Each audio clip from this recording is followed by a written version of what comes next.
आज हम बोन का माइक्रोस्कोपिक स्ट्रक्चर देखेंगे।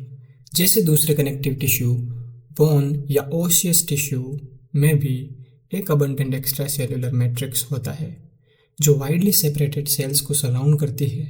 एक्स्ट्रा सेल्यूलर मैट्रिक्स में 15% वाटर, 30% कोलेजन फाइबर्स और 55% क्रिस्टलाइज्ड मिनरल सॉल्ट्स होती है। सबसे abundant mineral salt calcium phosphate CA3PO4 होता है।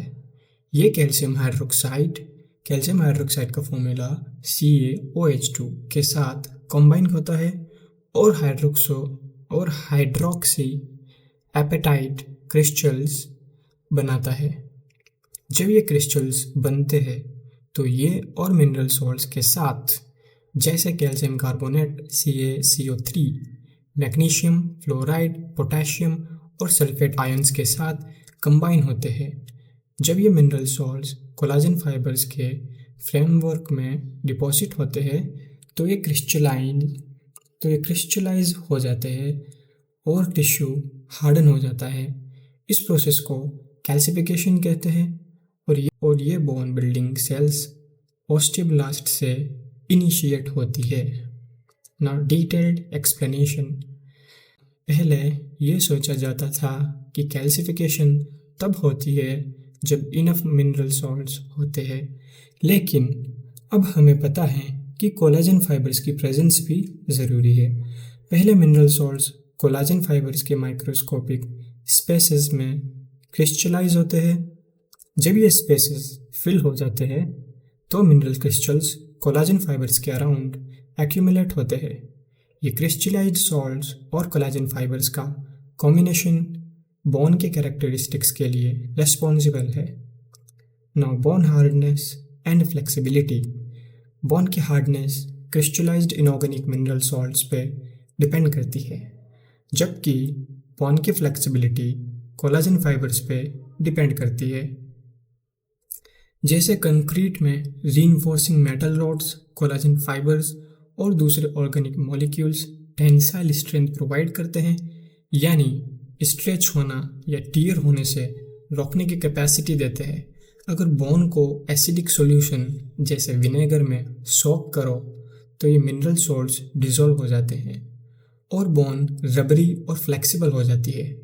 जब पर्टिकुलर मिनरल्स की ज़रूरत होती है या बोन फॉर्मेशन और ब्रेकडाउन के प्रोसेस में बोन सेल्स ऑस्टियोक्लास्ट्स, एंजाइम्स और एसिड्स से मिनरल सॉल्ट्स और कोलाजन फाइबर्स को ब्रेक डाउन करते हैं। Now types of bone cells. Bone tissue में 4 टाइप्स के सेल्स होते हैं: ऑस्टियोजेनिक सेल्स, ऑस्टियोब्लास्ट्स, ऑस्टियोसाइट्स और ऑस्टियोक्लास्ट। ऑस्टियोप्रोजेनिटर सेल्स ये अनस्पेशलाइज्ड बोन स्टेम सेल्स है जो मीसेंकाइम से डिराइव्ड होते हैं, जो ऑलमोस्ट सभी कनेक्टिव टिश्यूज का सोर्स होता है।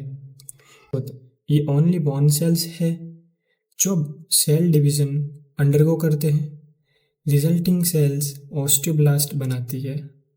Osteoprogenitor cells inner portion of periosteum, endosteum और बोन के कैनाल्स में पाए जाते हैं।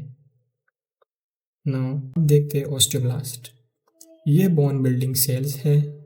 ये कोलाजन फाइबर्स और दूसरे ऑर्गेनिक कंपोनेंट्स सिंथेसाइज और सिक्रेट करते हैं जो एक्स्ट्रा सेल्यूलर मैट्रिक्स बनाने के लिए ज़रूरी है और कैल्सिफिकेशन इनिशिएट करते हैं।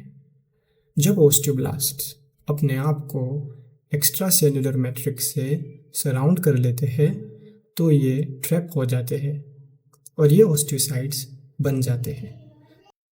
अब हम देखते हैं कि ऑस्टियोसाइट्स क्या है। ये मैच्योर बोन सेल्स है और बोन टिश्यू के डेली मेटाबॉलिज्म को मेंटेन करते हैं, जैसे न्यूट्रिएंट्स और वेस्ट्स का ब्लड के साथ एक्सचेंज। ऑस्टियोसाइट सेल डिवीजन नहीं करते। ऑस्टियोक्लास्ट ये ह्यूज सेल्स है जो 50 मोनोसाइट्स वाइट ब्लड सेल्स के फ्यूजन से डिराइव्ड होते हैं और एंडोस्टियम में कॉन्सेंट्रेटेड होते हैं। सेल के बोन सरफेस फेसिंग साइड पे प्लाज्मा मेम्ब्रेन डीपली फोल्डेड होती है, जिसे रफल्ड बॉर्डर कहते हैं।